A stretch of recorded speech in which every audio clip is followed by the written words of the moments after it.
นี่อเมนเอาฝากตัวอยู่ดอกบัดเชิญเนี่ยมาจ่ายอยู่ผู้เลยนะ6 7 โตมีแต่ มื้อแรกยิงหมูมาให้ บ่ได้สดใสนกพวกนี้ เป็นจังได๋ มันดำนกนี่ครับ เอาบ่มาสดบ่สมผู้ที่งาม งามแล้วมื้อแรกนี่ทำสิแล้วสวัสดีตอนเช้าทุกคนเดี๋ยวสิลงไปเบิ่งบ่อนเฮายิงนะสิลาดเบิ่งเผื่อว่ามันถึกนะแต่ข้อยมั่นใจว่าน่าสิถึกทุกคนเพราะว่าเขาใส่เลเซอร์ยิงนะเพราะว่ามันยางออกเท่ากับเปิดเลเซอร์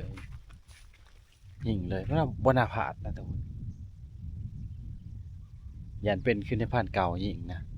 ยิงทางกดแบบยางบ่ออกทุกคนยางบ่ออกแล้วครับประมาณ2 มื้อ 3 มื้อมื้อที่4นะจังตายอยู่อันนั้นอยู่ห้วยสั่นขนาดบ่เวอร์หน่อยอันนี้ก็ยันสิเป็นทำนองนั้นแหละเบิ่งส่งถ้าถือนี่ถือแน่นอนนะไปแต่ว่าเขาความฝันเมื่อคืนนี่หันยิ่งหันถือต้นใหม่เบิด5 ลูกเขาความฝันใช่ได้ว่ายันถือมันเบิดนะทุกคนยันเขามันเบิด5 ลูกบ่ได้ใช้ลูกหวานนะทุกคนไม่แต่ลูกตัดเด้5 ลูกนะไปนี่แหละเฮาไหลเมื่อคืนนี่คือคักในนี้แล้วทุกคนในด่านหลังจากเฮายิงแล้วเฮาลงมานํเบิ่งนะมันก็แล่นไปนี่แหละไปอักอยู่ในป่าเพกบอนนั้นเขาก็นํไปอีกนะหั่นถึกอยู่นี่ตัวหนึงหันอยู่ใกล้ๆซ้ำนี่ซินี่เฮาบ่เห็นไปเบิ่งตัวมันแล่นนะมันโดดตนเจ้าว่าตัวเฮายิงฮู้จักตัวน่ะ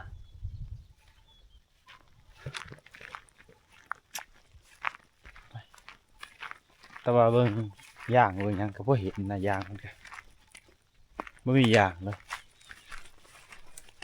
มีแต่น้ำลาย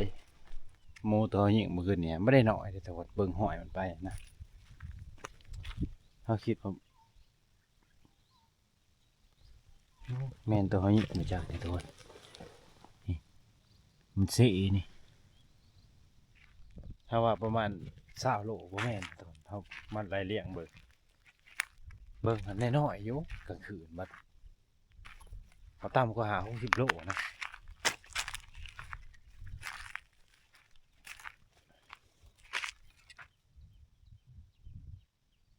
ไปเบิ่งห้อยบอลมันยันมันบ่แม่นตัว20 โลคือเขาบอกมักใหญ่มันห้อยเบิ่งมันเข้ากินเมื่อคืนนี่แถวนี้จับซองหาก็บ่เห็นนะแม่ค้างมันน่ะอยู่พุ่นบ่เข้านะแถวนั้นมันเลาะแถวนั้นนี่หมู่เฮาเข้าใจผิดพุ่นมันมาแต่ทางนั้นโตด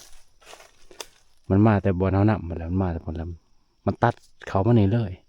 ย่างเข้ามานี่เลยโดนบ่ได้เข้าเพราะมันต่ำระเบิดเฮาอยู่หั่นนะมันก็ย่างมานี่เลยบักศอกตัวหนึงเขาประมาณเฮาว่าผิดนะตอนนั้นว่าทุ่มหนึงมันเข้าประมาณ3 ทุ่มนะโดนมันย่างที่มันไปซึ่งนะฮะมันนี่ล่มเดี๋ยวก็ถึกบ่นี่ยังเลยเจ้าขึ้นไปทางไหนนี่เฮ็ดจะได้จังสิเห็นนะนอกจากมารอบหน้านั่งอยู่นี่ยังสิได้เห็นมันเขาบอกว่าได้เห็นบ่ได้ทับมันดอก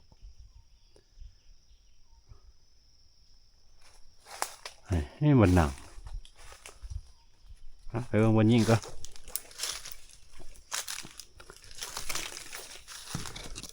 ฟันว่าเขาต้นใหม่เบิดวันนี้ซื้อนี่เลยทุกคนหันทำปูนะหันนะปูอยู่ต้นนั้นแทนอยู่วันนี้แหละวันเขายิง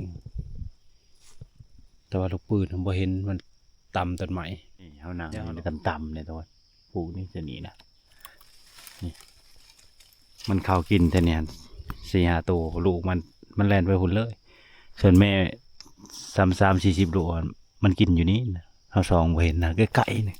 ซองลงมาบ่เห็นเห็นแต่มันตีงมันก็ย่างออกมานี่นี่เขาเปิดไฟแล้วมันย่างมานี่ย่างชื่อนี่แหละทุกคนที่บอนนี่แหละมันนี่เขาก็นำรถมาบวันนี้รถจ้าเข้าไปทางใดปืนก็บ่เห็น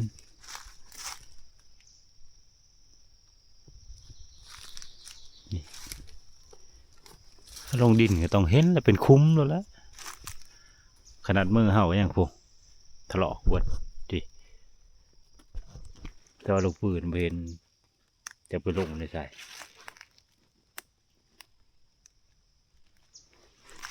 ตัวน้ำลายมันเมื่อคืนนี่ดิ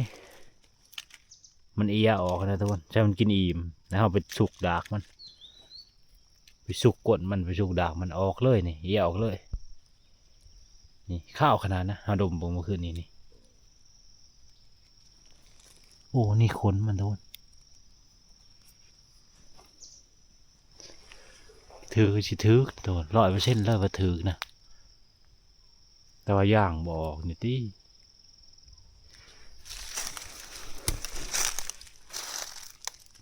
จะมันไปจะได้ขี้หลายลีนะฮะนี่โอ้ตัวขนาดยิ่งหมูเขากินบางใหม่ยังบ่ได้อยู่จะเป็นค่ะบดเท่านั้นเลยเขาบ่ได้ใจห่อนตัวเขาใจเย็นเขาส่องเบิ่งคักบ่เห็นก็ไม่ว่าเขาจะห่อนพวกเขาส่องเบิ่งแต่มันมาตะวิดพุ่นแล้วเขาให้มันมาต้นใหม่ก่อนเขาจังสิส่องเบิ่งมันกินนะแต่มันจังบ่ตื่นนะสัตว์ป่าเวลามันเข้ามากินบางใหม่เนี่ยมันสิระแวงในตอนตะวิดทุกคนตอนที่มันบ่ทันกินนะมันสิระแวงในเวลานั้นเขาสิบ่ติ้งหรือบ่เฮ็ดหยังกันนะเวลานั้นปะให้มันเข้ามันหูว่าบ่มีหยังแล้วมันก็กินเต็มที่บัดนี้ถึกสองหายใจก็บ่เห็น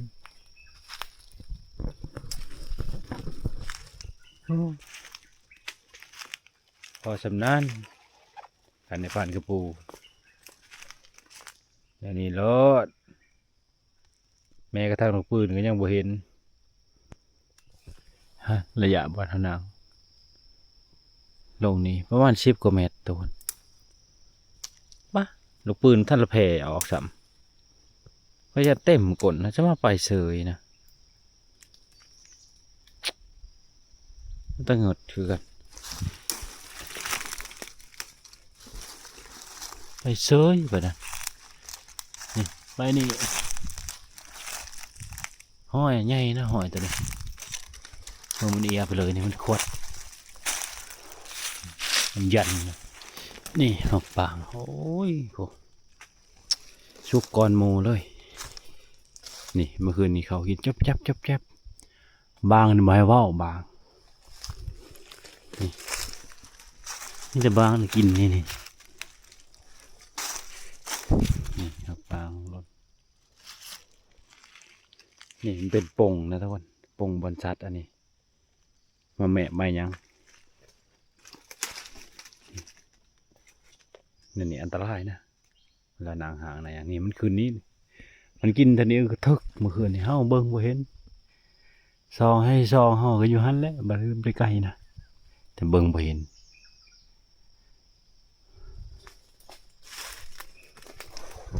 เดี๋ยวนี้อันนี้ว่ามาท่านอันนั้นนี่ทุกคน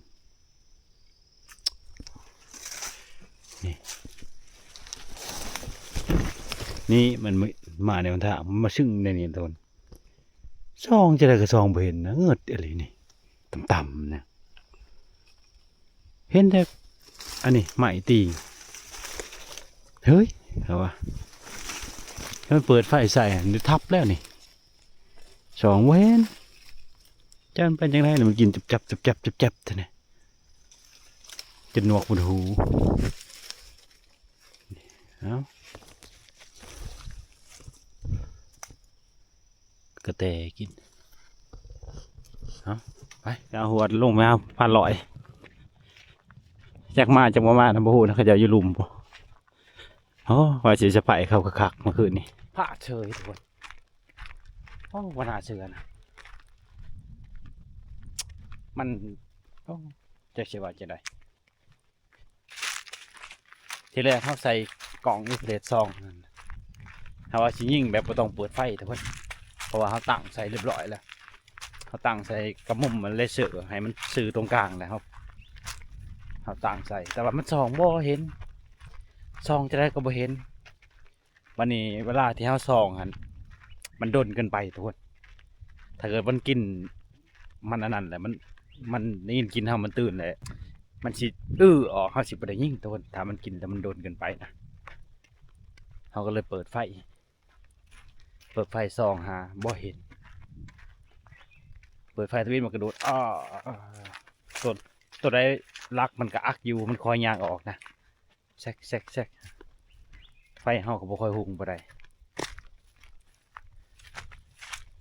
มันต้องไฟหุงเปิดหุงสว่างเห็นโหลดทับโหลดจังหวะนั้นโอเคโหลดชัวร์ลิเฮานี่เห็นเบาไปกับขี้กระตือแห้งนะนี่มาดูดในนี้เชยแต่ว่าโมเมนต์มือนี่หรอกมันเลาะทั่วประทีปนะเวอร์ตัวนี้แต่ว่าหมูเดียวโทษประมาณ6 โตนะงูมีแต่พอดีกินแสบพอดีนั่งกรอบคักเอาหัวก็เมื่อคืนนี้เขาลัดแท่นี้แหละแต่ว่าได้ทับมันเฉยนะ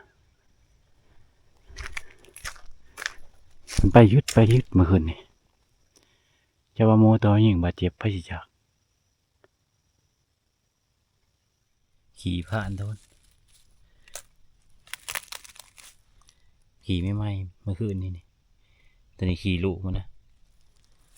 เชิญตัวนี้ขี่แม่มันนี่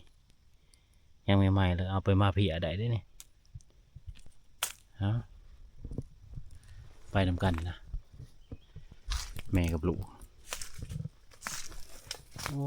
อยู่นี่คือขี่ไม่ไหมเลยทุกคนนี่ยังติดขี้ดินอยู่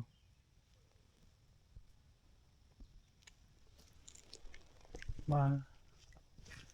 ปองตัวนี้ควรมานั่งดักแต่ทุกคนคือสิได้ทับนะเธอมานั่งดักนี่ก็คือดอกมาเดี๋ยวทับกับว่าไหนน้ำมูฟางตัวนี้ก่อนมันชิเบิร์ดหรือว่าก่อนมันเช่นนั้นชิบอะไรบ่จากโตจากใดในต้นนี้นะย่างเข่าอีกทุกคนเพราะว่ามันประทันกินเต็มที่นะทุกคนอีกอย่างหมากฟางเนี่ยก็ยังสุกประทันหลายนะมีต้นนี้ต้นเดียวเลยสุกกูหมูไปนี่แล้วหอดฝุ่นเลยเมื่อคืนนี่มันตื่นเหรอจังนี่พอพุ่นไปยำหมึกแตะอย่าหันเซยจ่อไปอีกจนไก่นะฮิชัมชนิดต้นตัวนี้แหละเปิดไฟบ่ติดบัดแล้วไปติดมาบใส่มันก็ไปนั่นนี่ต้องให้มันไปได้ทุกคนนี่แค่นี้หาบอลหาวันนี่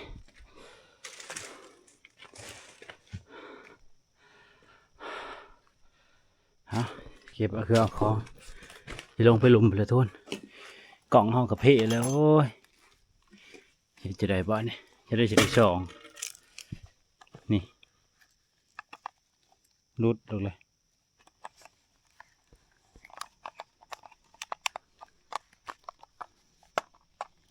แล้ววันนี้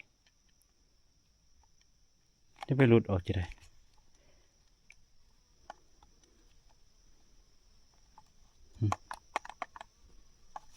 รุดออกเลย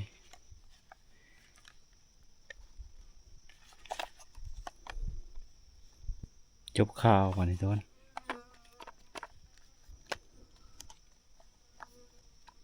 รุดอยู่ไหนอยู่นะ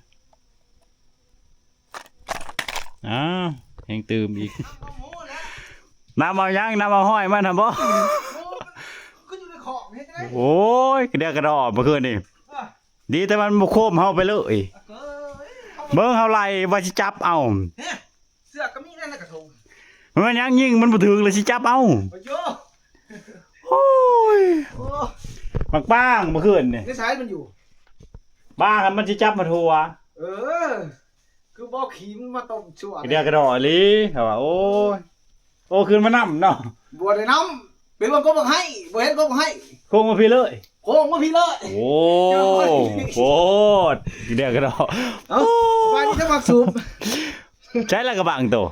จิไปเอากระบังเลยจิมาปลาโตนี่ให้หมอนี่อยู่นี่เฮาก็จิไปเอากระบัง บ่เมื่อว่ามื้อนี้ หมอนี่แท้ถามมึงคันบ่เมื่อก็สิเป็นหยังใช้ละเขาเฮามาเขาอยู่ลุมพุ่น อันนี้เฮากำลังสิลงไปเอาหัวลงไป เฮาก็ทาโตอยู่ลุมนั่นแหล้ว ยิงเมื่อคืนนี้ เบิ่งปืนมันยัน ทางโต ยังโมเขาเป็น10ซองฮะจะได้ก็เห็นนี่มัน6ซองครับวันนี้อดบ่ได้ยามมันออก ก็เลยเปิดไฟ มันก็ย่างออกย่อยๆเห็นแต่ก้นก็นำเลย ถือบ่จัง น้ำลายโยดเบิดเท่านั้น แต่ว่าบ่เห็นอย่าง ไปที่ไปนับมึงไป เอาเมื่อยน้ำแล้วก็มาแต่น้ำบางอย่าง มันตายนะมันถือกดขี่มันน่ะ มันเป็นเอาเบิ่งลักษณะเป็นคือในพันธุ์เก่ายิง ไปถึงแล้วมันก็บอกไปนับ หลังจากนั้นเฮาลงมาหันเฮาลงมาน้ำอีกเฮาลัดอีกในดอนตัวนี้นี่คือสิแม่นตัวเฮายิงหั่นแหละไปก้าแล้วก็หยุดนำไปว่าสิได้ยิงก้าแล้วก็หยุด โอ้มันอยู่หันแล้วซะ โอ้ยเฮาเมื่อยแล้วไปทนไปเบิ่งตรวจเบิ่งลูกปืนนี่มื้อเช้านี่บ่มั่นใจบ่เห็นลูกปืนจักมันไปทางใด ลายอยู่จังไส ลูกปืน5เม็ดมีแต่ลูกตัด โอ้คันแนวนั้นเขากดขี่เบิด บ่แม่นว่าสิทธิ์โคมใช่เลยแลเซอร์ยังดีได้ยิงอ่ะ เห็นบ่โต อ้าวมันยังออกคลุยโมประมาณ เขาแล้วฉันยิงมันทิ่มก้นใส่ว่าแล้วมันอวยแนวนี้ มันย่างลองงวยติ่มก้นใส่ โอ้ยคันแนวนั้นหันมักอันนี้โลดซักกดขี่โลด และเสื้อเขาก็เบิดใส่ก้นมันแล้วเขาก็นำแล้วแหละ คันแนวนั้นครับ ระยะก็ประมาณ10กว่าเมตร ถึกแล้วเขาบอกไปนะไปนับ ถือน้ำลายมันโยดไปเลย โอ้ถึกแล้วหัวมันไถไปบ่จัง เพราะเอาเมื่อยน้ำแล้ว จูนก้นมันแล้วตัวน้องบอกครับบางนี้หมอนี่แกเกิบแจกหญ้าบ้านนี่ฮาดแล้วมันเดินนั่นในด้านแสวงหัน โอ้โห นี่ใส่ก็บ่เห็นแต่แท้เหยียบไปเหยียบมาเกือบเฮาว่าเบิ่งเฮาสิสังเกตเบิ่งเฮาว่ามันสังเกตแบบไปเห็นเกือบนี่แต่อย่างนี้เกือบนี่ฮู้ โอ้ ไอ้ลี่แม่ โหบางหันเขาทัววินบางซ้ำชิยิงอยู่หรอกมันตัวกว้าง มันขับ เขาโป้งป้างนี่เหรอ โอ้ยมันชุกแล้วเนี่ยเขาไปตอนกลางเห็นตอนนั้นก็บ่ได้เลาะนั่งเลยพี่อ้ำช่องซ้ำเถื่อนั่งถึงต้นกว้างแต่ สิลุกบ่มื้อแลง เราอยู่แล้วแต่ คันอยู่หันมีแค่ได้เอาน้ำบ่เว้ยเพราะว่ามันไปพุ่นบ่ได้ดอก น้ำเบิ่งกับน้ำเหมือนว่าอันนั้น น้ำบ่รู้ว่าสิลงบ่มื้อนี้ หมื่นจริงลงก็ได้ลงแต่เช้าหันลงหมื่น แต่ยังก็แต่นะคันเฮาสิลงไปเอาเครื่องเฮาก่อน มันยังดอกงานดองพันวิทย์หมื่นนี่เขามีแนวฝากตัวอยู่ดอกนี่แหละบัตรเชิญเนี่ยมาจ่ายอยู่ผู้เลยนะ โอ้ยมาเสียนั่นเงินเดือนก็บ่ออกนี่ บัตรเชิญพันวิทย์สิยากยังใส่ใบใหม่จากซองชำใบอยู่หั่น ไปได้ถือสิบ่ได้ไปดอกก็สิพากเถอะอีกเนาะอันใด แต่ว่าแล้วบ่เนี่ยอันไปเนี่ยตีเฮาโลด โอ้ยบ่ได้ไปได้สำนึงเมื่อแต่มื้อนั้นหลังจากบ่ได้ชั่วชวนน่ะบ่ได้ไป โอ้ โอ้ยเขาซักยาซอกอะไรเข็มหนึ่งนี่เมื่อคืนนี่พันว่าพิษกันกับเอื่อยอีกเอื่อยเอาผ้าง้อพัด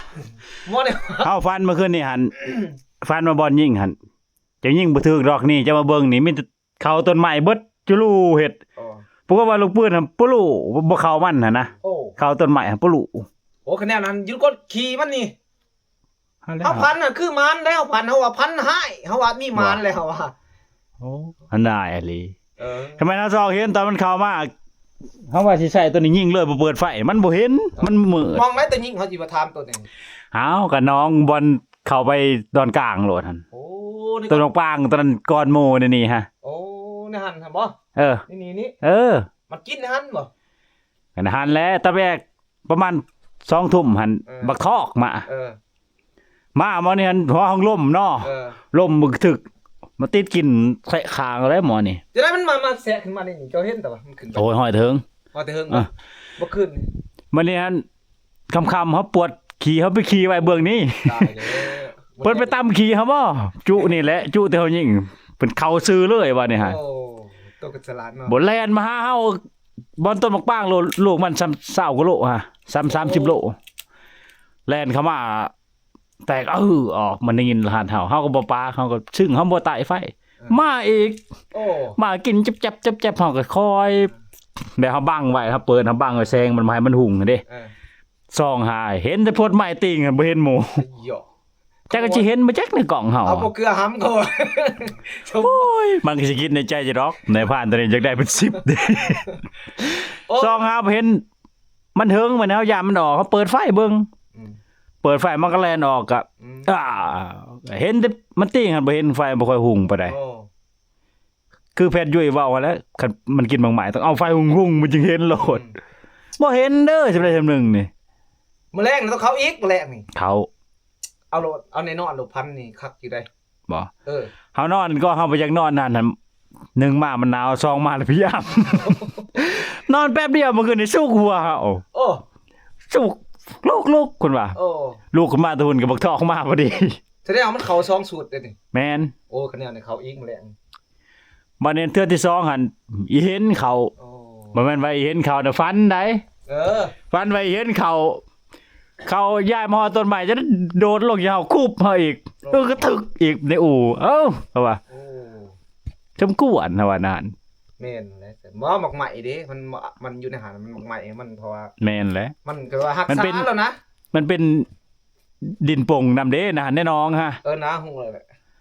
คล้ายๆแบบเฮาเอาแล้วโอ้ยเขาใกล้ๆเพิ่นหมูมันลายลัดเพิ่นน่ะ โอ้ ก็ไล่หมูแล้วอันนี้คือกันแล้วมันก็มันสิเลี้ยงมันเนาะ อืม โอ้จำเป็นมันคักมันเนาะ นายอะไรหญิงหันถ้าว่าถือถ้ามันใจว่าถือ ถึกหั่น แต่ว่าถือจักสิถือมองได้แหละ โอ้ โมหันปะเฮาเบิ่งกลางคืนคืนน้อยๆเด้อบ่ได้หันบ่เห็นเฮาหญิงน้อยๆบัดแล้วโหเขายันประมาณ50โลโมตัวเนี้ยตัวเฮาหญิง เออ จะได้สิอยู่บ่คันอยู่มื้อแต่เช้า อยู่ เนาะ อยู่เฮาตะเลยเลาะหมอน่ะบ่เป็นหยังเนาะหมอน่ะ พอดียิงบางแมลง อืม เดี๋ยวข่อยสิไปเบิ่งส่วนเมืองนั้นก็มีหมักบาง เออสุกแล้วมันบ่ สุกแล้ว โอ้โห หันต้นนี่สุกกว่าหมู่ โอ้ ต้นตัวนี้ฮะ โอ้ พุงบ่เทียบบ่มีหยังเอาหมักบางเมื่อละมื้อ มีใครดอกร้านที่ห้องแก คักละบัดนี้ ร้านที่ห้อง คักแล้ววะ จะมาคอยแต่คักก็ได้จะเป็นตัวเพิ่นมาแต่พุ่นนี่มันก็ควายตัวนั้น ว่า ลองมาแต่พุ่นอ้าวเต็งว่ะ จะได้กินข้าว กินเขาในเขามาแต่ใช่คือบ่ลงไปเอาอยู่ ข้าวเย็นเฮาเด้ โอ้มัน ปลากระป๋องนั่นแหละ กินเขาก่อนบ่ แฮะ แล้วก็ลงไปเอาเขาเนาะกินก็กินมา เอาออกมาหาเด่นในกระเป๋าเฮา เขาเอามันมาไว้แล้ว เออ มาไว้เรียบร้อยแล้ว หมูตัวนี้หันแฮ่คือแม่เด้ยฮู้คือบ่ฮู้ โอ้ แล่นไปชิกๆซำนี้แล้วเหยื่อหานี่เฮาลัดเท่านี้พอดีเอาเมื่อคืนนี่ลัดกระทุงกับบ่ได้วางเด้อูยังในแอวย่านลืมเด้ย่านลืมบ่ไว้ ถือไปเลยเกาะไปเลยคือถึก โอ้ โอ้ยคือว่าไม่แต่แนว ตั้มเขาโลดมาแลกนี่เขาสิเอาบักเด็กน้อยตัวนั้นออกมาแต่ทำมึงตายโลดพุ่นเว้ยเฮาสิไปรัดพุ่นเฮาสิไปรัด บางปางได้สันไปสินาง นะ นางนํกันเด้เฮาสินางนํกันกับผู้นี้ หมอแฮกโตกำนังกันนี่เฮาสิไปไล่มา ว่าแต่หัวเว้นนั่นให้เพิ่นยิงบาง เออไหนนั่งกับเรา เออ คือสิเข้าลายเนาะบางเนาะ เขา โอ้ดอก บาง กลางเด้บ่เฮ็ดบ่คืนช่วงนี้ เขาดอนกลาง ชีวิตนั้นคุย เดี๋ยว อันนั้น เดี๋ยวเลาะเบิ่งต้นไม้ก็ถ้าเกิดมันมี2ต้นเจ้าสิก็ให้เจ้านั่งต้นหนึงไว้สินั่ง เพิ่นยิงเมื่อคืนนี่ทุยตอนนั้นหางตามันขึ้นไปมันก็อยู่ที่คืออยู่ โอ้ บาดจ้องหัวเข่าข้างกระไต้มาอุ๊บลงมา เย้เพ่เมื่อคืนนี่เฮาเอาไปใส่ปืนนั่นออกเลย ปืนมันยันเด้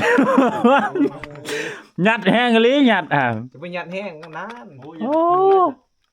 ยังถือ ถึกนะถึก เออก็ไปนำแล้วนะเฮ้ย มันเทื่อไปว่าลูกปืนมันพัง ตัวนี้ เลือดมันออกบ่ลาย มันเป็นคือพันเก่ายิงให้บ่เลือดบ่ออก เออ คำกดมันฮะ แต่ว่าเฮาเบิ่งเห็นบ่ห้อยมันจะรับบ่ หอยมันหันเบิ่งลักษณะอันบ่เคร่งเคร่งข้างไปเลย อัน หอย เห็นมันไปทางไหนบ่ได้ทีมบ่ห้อย โอ้มันลายโตมันแลนำกันเบิด หาสังเกตห้อยมันนะมันอันนั้นนะ หาน้ำลายมันหัน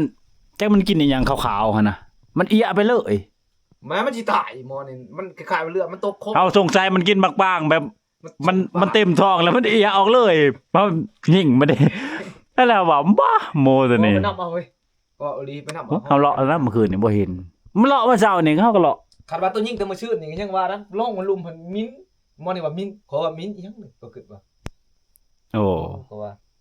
ก็ว่านั้น คันว่าสิลงคันว่าสิไปนำเบิ่งก็ลงนี้เพราะว่าหมูนี่มันแล่นมาพี่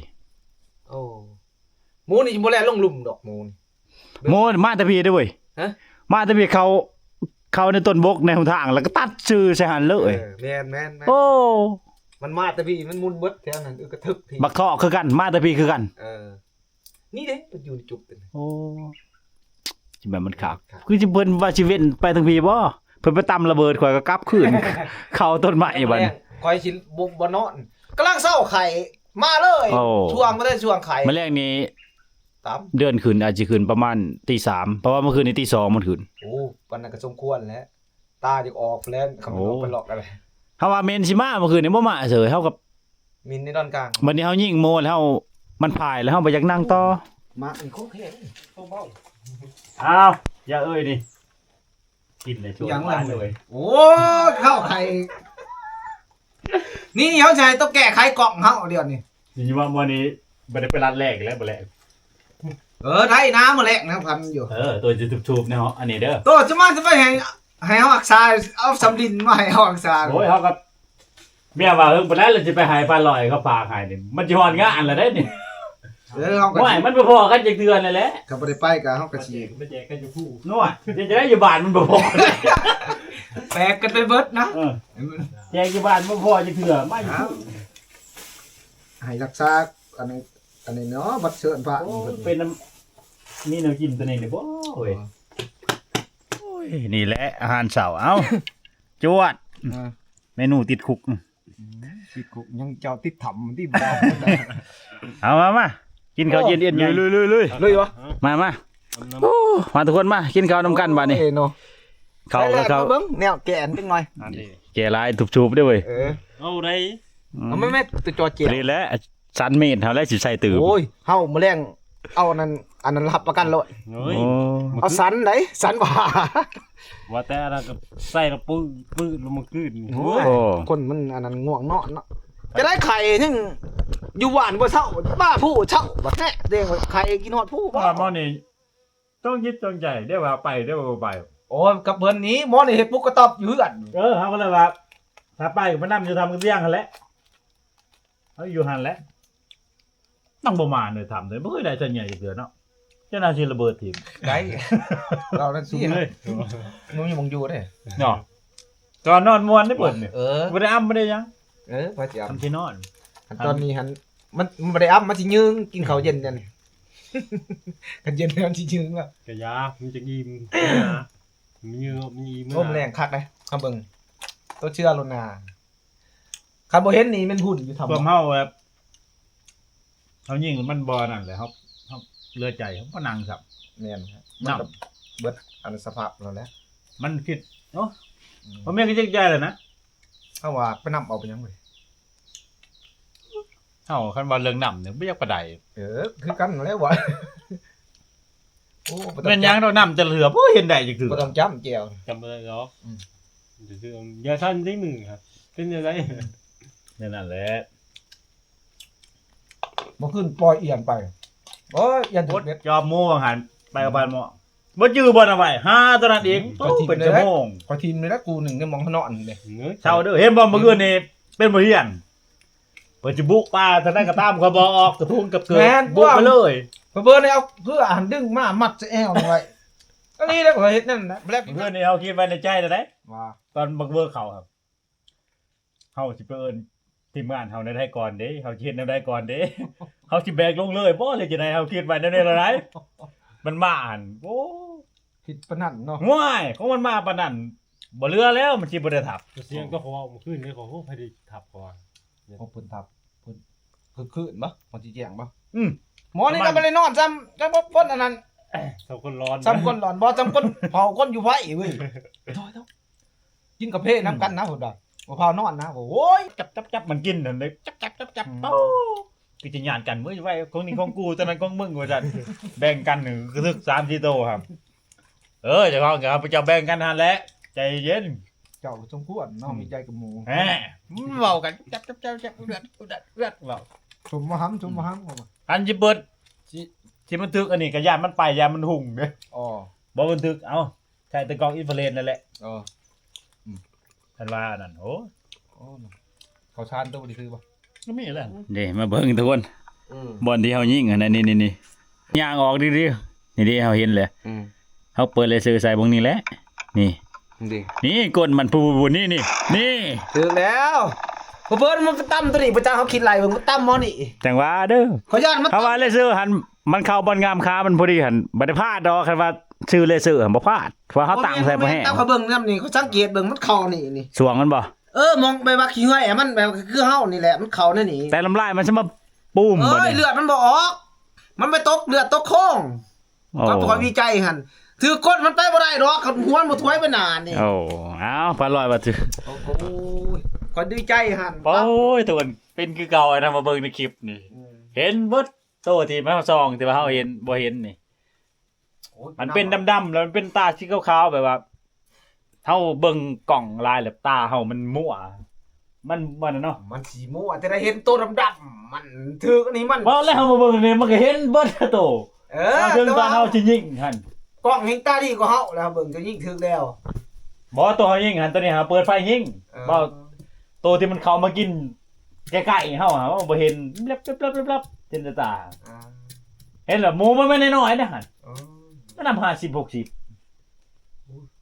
กล้องก็ที่จริงเฮาบ่ทันไม่ได้ปรากฏบันทึกปิดเองกล้องนี่แบบว่าโอ้มันเพ่เฮายิงบ่มันเพ่เด้ โอ้ยกล้องเพ่ทุกคนจังหวะยิงกัน คล้ายๆว่ามันทำลายทีมเน ทำลายเทียมเลยไปเห็นหลักฐานโอ้ตายแล้วกล้องก็เพ่โมกันบ่ได้เอ้า คล้ายๆว่าทำลาย จะได้ตัววิจัยตัวคิดว่าจะได้ หันมันบ่ถือก่อนขี่ตัดตัวเอามันถืออันนี้ตัวเปิดไพ่ยิงตัว เลเซอร์ตัวเบิ่งเลเซอร์เด้อ ตัวเบิ่งเฮาเบิ่งเลเซอร์นี่มันยางนั่นนี่นอนยกตัวอย่างมันย่อยแล้วมันทิ่มคางแท้มันสิออกแล้วบัดนี้ นี่ ออกคางนี่ของนี่มันจะเบิ่งหมด นี่ เบิ่งก็จับช่วงมันจับ นี่ครับเปิดเด้อนี่ นี่ถืออันนี้ถือไต่เทิง แต่ว่าเฮาเบิ่งนี่ขาเบิ่งขวาขาเบิ่งขวาแถวบอลซีนหลายๆฮะ ขาเบื้องขวามันต้องอันนั้นนะมันต้องวึกนะ มันห้องได้ตอนเฮายิง อ่านเห็นบ่โอ้ยคะแนนน่ะตายแพทย์ยุ้ยยิงมือน่ะก็ มันเฮ็ด นั่น ไปเลย เอ้ยนั่นไปสิคะแนนน่ะไปนับ แต่ว่าในนี่มันบ่ได้ยิน แต่ว่าเฮา บ่ หู มันแม่นยังมันบ่ได้ยินมันก็จังหวะนั้นมันตายเลยแบบว่ามันก็ดับเลยกล้องตัวนี้ หูมันก็ดับไปเลยกล่อง ดับไปเลยเพ่หันออกเลยหัน แม่นแล้วมันยิงแหงหลายหูกล่องหูดับ ดูดับแต่ว่ามันยัง ตอนมันเข้ามาหันเราเห็นใบไม้มาติ้งหันเอ้าเห็นแต่ใบไม้ติ้งหมอนี่จับได้เบิดตัวดำคือลือตาลิบลับสองแล้วก็ซึ่งเบิ่งเฮิงเติบก็บ่เห็นโอ้เป็นคือเก่ากล่องบ่ได้กินเลยกล่องตัวนี้ นั่นน่ะมีแต่ว่า มีแต่เปิดไฟยิงโลดจะได้กินอยู่เนาะ เฮานี่ยิงน้ำมาแล้ว คันเหมาะคันแบบประเภทบ่โล่งๆบ่มีหยังบ้างเหมาะกับเพิ่นคันแบบเป้า6นี่แล้วโล มี ด แต่ว่าเป็นซองหาเขียดกบเขาทำนี่ใส่กบ บัดนี้มันก็เพ่นะใช้งานบ่ได้แหละแต่ก็ดีไปอย่างหนึงเมื่อคืนนี่มันบ่ได้ตื่นพอดี3 4 2เป็นชั่วโมงจนเฮาเนี่ยย้ายมันออกเองจนเปิดเบิ่ง บ่เห็นนะมันดอนกลางมันหกมันเป็นคล้ายๆว่าปลาใหม่มันเพียงแอวแล้วก็มีปลาใหม่สูงบัดนี้ มันเขากินแหละเฮาบ่เห็น บ่เห็น คันว่ามันเข้ามาแต่เว้นนะเฮาสิเห็นเนาะ โหเข้ามาตะเว้นโหระยะนั้นโอ้โก้ย คือก็ว่า เลือกจุดแล้วแหละชาววังได้ลมเลย แม่นนั่นดิ อันนี้มันเลือกบ่ได้เด้จังหวะนั้นลูกปืนกินบ่ได้เป็นแล้ว มันคิดในนั้นเนาะ ม เขาเบิ่งหันล่มแล้วหมูตัวนี้ก็ใส่บ่รอดดอกมันแล่นมาพี่วะ ลูกปืน5เม็ดของเฮาระยะสำนั้นนี่คันบ่ต่ำเม็ดใดก็เม็ดหนึ่งคันเพิ่นเบิ่งลูกปืนบ่ได้ลงพอดีเพราะฉะนั้นเขาเบิด แม่น มันบ่ทันแพ้สำนักลูกปืนมันเข้านำกันเบิดผู้เดียวโลด แม่น แต่ว่า ล่มนะ มันไปจัง โตเห็นบ่นะบ่นะยิงเข้ามิด2มิดข้าวโพดเข้าโตเต็มๆแต่นี่บ่ได้มันถากออกมิดนึงแบบมันเข้ามิดนึง โอ้ แล้วก็บ่มั่นใจแล้วย่างแล้วเมื่อแคบกับข่อย แล้วย่างไปเดียวย่างกับแคบมาสมมุติแล้วว่าบ้าเราอ่ะมันแล่นไปแฉกๆอยู่หั่นนะเราอ่ะกลับไปเฮ็ดอึ้งลืมทีซ้ำนี่แล้วไปพอกันโหแล้วเป็นน้ำตาเสียกน้ำหาข่อยอีกบัดนี้ตาย โอ้ คล้ายๆว่ามันบ่ตายกระบอนได้หมูมันยิงถือพี่เลือดกระบอกนะมันเล่นระยะประมา เส้ ณ นทางนั่นติเส้นทางลุงยาวเอามาเพิ่นมานำติ คันว่าอันนั้นหั่น เอาเบิ่งหั่นมันบ่ส่งเฮา มันส่งบ่ เอาเฮานำได้มาเจ้านี่เป็นมีแววกระเทียนย่างเฮ็ดได้ย่างหั่นคล้าย ใกล้บ่ นี่นะเว้ย ใกล้ไปจัก ๆจังว่า ถามคอยนี่บ่คอยก็บ่นานย้อนกลางจนเอาไฟขีดหาตัวเองว่าเขามันล่มมันต้องไหม้คนมันต้องคิ้วตัวเองว่า โอ้โหแนวนั้น เอ นะ อต้องเห็นบ่ปลาโจดดอนตะหันนี่ โอ้ เฮายิงทั้งกดนี่แหละขอโทษละลายยิงทั้งดาบมันห้ำมาแตกเกี่ยวว่ะห้ำมาแตกของยำเพิ่นสิยิงแต่อยู่เพิ่นก็บ่ยิงอันนั้นนะตัวเองก็ยืนทำล้ามาแต่เพิ่นคือบ่ปากตัวเองถามว่าได้ยังบ่น่ะเพิ่นว่าอันนั้นได้เพิ่นว่าพ่อหมูมันไปทางใดขอถาม นี่จะแม่นมันบ่ฮุ้งโคมตัวนี้มึงเอามากินบ่เห็นโอ้ยนี่ ซากหน่อยซะ โพด ซากคือทานหินนี่ทานหิน ถ้าว่าแบนกระบังเบิ่งทุกคนโอ้ปืนโคตรแล้วนะผ่านลอยลงไปเอาเครื่องอยู่ลุมปืนโคตรแห้งเลยทุกคนโอ้เจ้าว่าบ่ถือกูจักปืนนี่โคตรร้ายนะเพราะว่ามือเฮาใช้รถไถมาวันนั้นมันล่มนะทุกคนนี่เฮาสิยิงปูดตัวนี้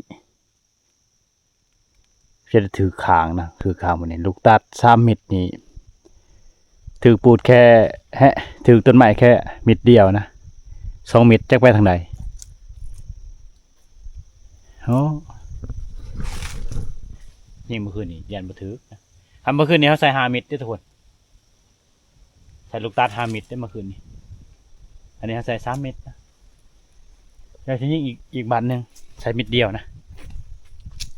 ใส่เม็ดเดียวยิงอีกบันเอามาเบิ่งอีกเอายิงอีกบันที่2ทุกคน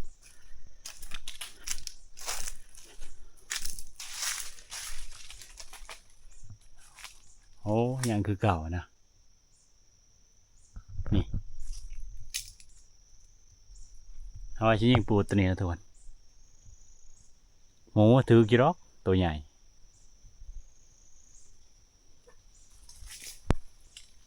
โอ้มีหนึ่งไปถึงพอแล้วปืนชิบดน้ำต้นใหม่นี่แหละ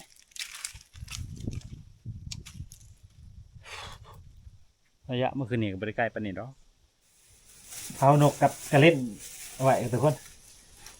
ปลาลอยกับอันนั้นกับผู้หนึ่งหันลูกไปเอาเครื่องอยู่ลุมนะเพราะว่าผู้เพิ่นป้าเครื่องไว้อยู่ลุมสิขึ้นมาอยู่เทิงอยากจะได้แหละมาแล่นจังมันสิเขาเลยจะได้แหละทางเฮาเนี่ยเฮายิงแล้วเฮาก็บ่จะปานใดนะเพราะว่ามันยังใหม่อยู่แต่ก็บ่แน่ทุกคนเพราะว่ามักปางจุตัวเฮายิงเมื่อคืนนี้อาจจะบ่เขาแต่ว่าบักทอกหรือว่าอันนั้นอาจสิเขาแต่ก็บ่แน่ทุกคนบางทีมันก็บ่มีแนวกินนะยามแลงนี่ถ้าได้กินบ่ได้มันเข้าเลยเด้แล้วแต่นะมาเบิ่งในคลิปโอ้ยเฮาตัวเฮายิงนั่นถือทุกคนถือนะเพราะว่ามันบ่ได้ใกล้นะทุกคนเฮาแบนนี่ถือว่าใกล้นะเฮาแบนอันนี้มันไกลๆนึงลูกปืนคือสิยังไปซื่ออยู่ดอกแล้วสิบ่ถือบ่คันบ่ถือก็เห็นแล้วมันลงดินนะ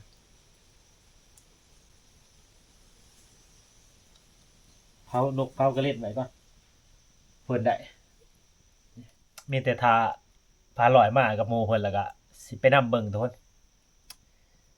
ส่วนเฮานำแล้วบัดเช้านี้เฮาก็นำบ่แม่นว่านำห้อยเฮานำหยังดอกเพราะว่ามันบ่เห็นเลือดเห็นยางเฮาก็บ่เป็นสินำห้อยมันหลาย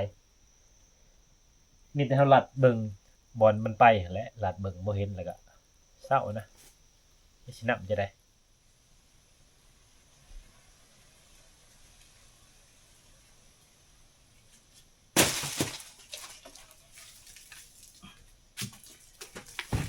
นี่ชุมมาเสร็จบอกเมียทุนบ่ได้เมื่อมื้อนี้นะมื้ออื่นเพิ่นเลยจังสิเมื่อแต่เช้ามื้ออื่นก็งานดองพันบิตจากที่ท่านบ่แหละแต่เฮาก็สิเมื่อแต่เช้าทุนคันบ่ทันก็รอบแรงนะบ่ทันรอบเช้าก็ไปรอบแรงเอาเพิ่นให้ไปแต่เช้าหั่นแหละทุกคนแต่มันบ่ทันก็สิไปรอบแรงเอานะอยู่อีกคืนนึงมื้อเช้าจังสิเมื่อ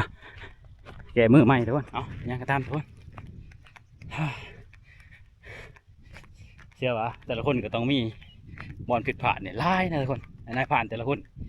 เขาคิดว่านายผ่านแต่ละคนนี่ผ่านลายบ่ต่างยังกับเฮาหรอกคิดว่าบางเทื่ออาจสิลายกว่าเฮาก็มีบางคนเขาก็บอกบางคนเขาก็บ่บอกได้แล้วแต่นะบางคนก็แบบยันมาบอกว่าตัวเองชั่วจังซั่นสิก็บ่อยากบอกก็มีนะทุกคนมันมีหลายคนหลายเป็นได้คือเฮานี่เอาตามความจริงเลยทุกคน ได้ก็คือได้บ่ได้ก็คือบ่ได้ชัวก็คือว่าชัวนะบ่ชัวก็คือว่าบ่ชัวเอาไปตามนี่แหละทุกคนแล้วแต่คนเบิ่งสิเบิ่งแนวใดชัวก็ว่าชัวขึ้นคือเมื่อคืนนี่เขาชัวอีหลีนะจังหวะที่มันเข้างานเนี่ยบ่เห็นบ่ได้ทับมันทุกคนอันแหละจังหวะที่เขาชัวนะทุกคนคือจังในพันใหญ่นั้นเราประสบการณ์เราแห้งร้ายทุกคนแบบยิ่งแล้วมันสักตายบุบบุบบุบบุบบุบนี่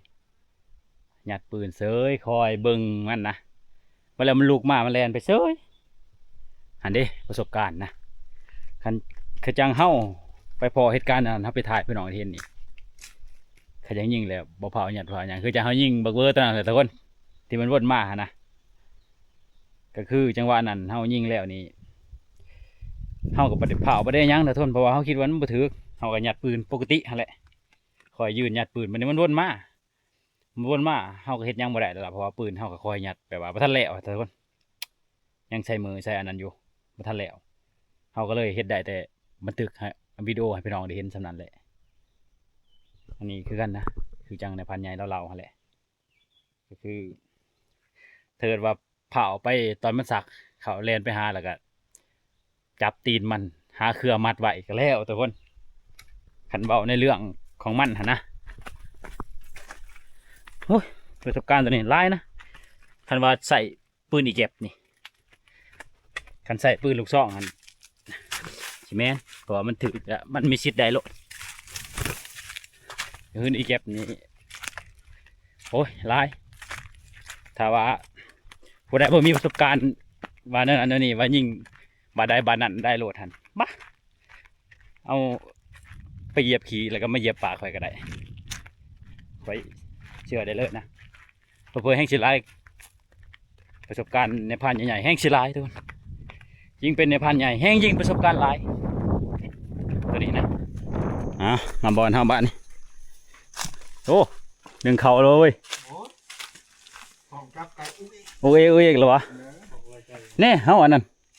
เขาลงปีงกระแตไว้นี่แม่นใหม่แล้วไปจักใหม่จะได้เด้หอยกลางข้างบ่โอ้เขาก็ลงว่าเขาเอาขึ้นไว้เนาะหมึกพริกนั่นแหละโมเมนต์เจียบองดอกโอ้ฮันบอลลงไปบางอย่างยิงนกได้ป้ายิงตกเราไม่ได้ไปเก็บเที่ยหาตอนนั้นอุปทุกที2 4 6 7โตมีแต่มาแรกยิงมุ้งมาให้บ่ได้สดใสนกพวกนี้เป็นจะไดมันดำอ้าวมันเฮ็ดกับแอบเป็นนัวตัวนี้โหลดเนาะโอ้แอบเป็นนัวตัวนี้คันบ่ขี้เคียวบ่ทูลมันบ่ออกเฮาสิเปลี่ยนกระปุ้งใหม่แล้วนะเป็นนัวตัวนี้เฮาเบิ่งช่วงที่บ่ได้กินข้าวเอาปืนอันนี้จังสิกินนกเนาะก็ยังไข่รุ่นซ้ำนี่ยังพวกดุยุโลกขนบุดจิวทำแบบนกตัวนี้เศร้าโลดนี่โอ้บ่ใกล้อยู่นี่ยังใกล้กว่าอยู่บ้านเฮามันน้อยกว่านี้โอ้ยการลกขนนกกระจิบเพื่องอันนี้บ่นกอันนี้คือกันแต่มันตัวน้อยแต่นี่นกกระแซวโอ้เขาดีเนาะโอ้สลัดคือยังนี่มันเห็นว่าอยู่ในอุ้มมันกับบินเกี่ยวมาเบิ่งก่อนเห็นมันก็ป๊บเลยมันก็สำคัญกับโมกันเนาะบัดตอนนี้หัน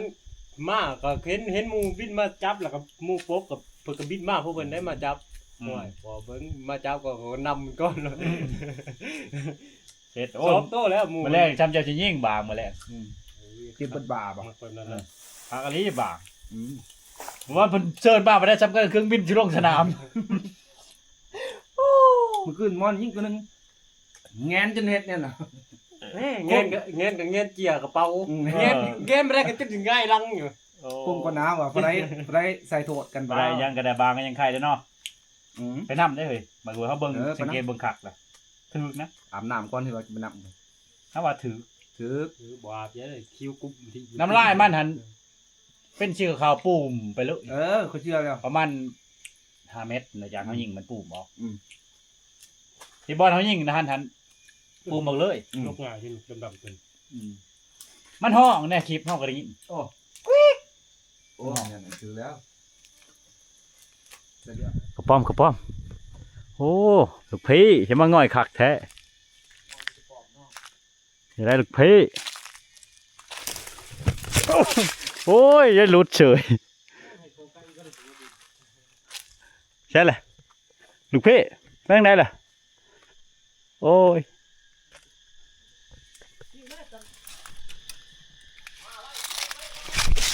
นี่เรียบร้อยทุกวันนี้กระปอมเอาจนได้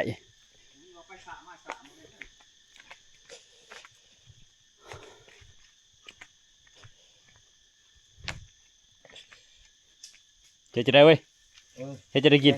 แกงวะ บ่ได้สิปีกน้ำครึ่งนึงเสียบเทไม่หิว โอ้โอ้โอ้ ลามิโน่เด้ เห็นหลายเมนูเนาะ คักโอ้เนาะแกง แกงพอได้สุดน้ำเด้ โอเคมาเบิ่งคลิปตัวยิงเมื่อคืนนี่ถึกนะถั่วมันห้องแป๊กเลยน่ะแป๊กเลยเห็นหน่อยจะไปนำจะได้ไว้ร้อยป่ะ ร้อย เฮาบ่ส่งบ่ว่ามันเป็นอย่างเห็นเยิกมา เฮาเชื่อว่าโต แต่ว่าหันบ่แม่นว่าเฮาสิเร่งสิชิดใส่แล่เชื่อใส่ก้นอย่างดีได้มันหาอันถึกแต่ว่ายันบ่อยู่ มันอยู่มันไปบ่ได้ไกลดอก โอ้ ก็คิดเบิ่งว่าน้ำปักตีนเฮาก็ยังบ่ได้เปิดไกล ก็ยังจิ้มออกเนาะอันนั้นไผสิไปจิ้มออกให้มันเนาะเฮาประเภทน้ำประเภทหยังเฮาลบโลดบ่เคยได้จักเถื่อ เอาแต่กระมูคากดพออยู่ ขันหมูคากุดได้แต่ละ มันบ่ได้เอาแต่ ก็ได้ ข้อ ไปดุย พอดีหิวข้อไปเลย เอ้า หมูน้อยพอดีหิวข้อไปเลย โอ้โหขันไปนำท่านมันล่มมาได้ตัวนี้บ่ได้น้อยดอก ว่า อืม ขอเอิ้นหมอนึงน้อยเอาหิวข้อไปเลยนะหมูน้อยนะ รถเท่แล้วเนาะ โอ้เท่บ่ได้เลยมื้อแรงพอดีแล้วเอาซัมหมอนึงบ่หรือว่าหมอซัมหมอแกง เนอะจัดมาแล้วนะ เดี๋ยวสิเอาให้ เฮาบ่เฮ็ดบ่ได้แล้วเฮาให้โตเฮ็ดเองมาเลย ได้อีน้อยไปนับเอาของโตก่อน เฮาบ่ชงแล้วนะ ในหมอยังเด้อ แกงนกทวนมานี่ ติ๊บเข่าเอามาแล้ว เตรียมข้าวอีกแล้วเอาชิมก่อนจ้ะชิมน้ำก่อนเอามาตัวมา พร้อมมีเฮือนก็ได้ กินข้าวนำกันขันบ่มีปริมาณน้ำคือสิบ่ได้กินเนาะนกนี่เนาะเอา ปลาติดคุกบ่มึงเจ้าปลาติดคุกกับห้วยสมประกอบอยู่เด้อปลาติดคุกยังวะเขาแห้งโบะใจปากแห้งก็บ่ได้เอามาทุกคนมาโอ้กินอันนี้แหละกิน โอ้เนาะ ใส่หัวมันคือหมอนี่มักอันนั้นบ้างเอ้ยคนมักอันนั้นอีหยังวะ โอ้ยมาแล้วแต่ยิง โอ้เอาเหรอวะ บุ้ยนก ครับผมนะครับ เอามือมาสดบ้างสมผู้ที่งาม งามแล้วมื้อแรกนี่ทำสิแลน ไข่ดอก มาตื่มบ่บางๆให้คัก บ่แม่นช่วงนี้โบกมันหลายมันว่างเปล่ามีแต่ว่าย้อนไผย้อนมันแล้วก็แล้ว มีแต่ว่าค่าส่งเงินมาที่นี่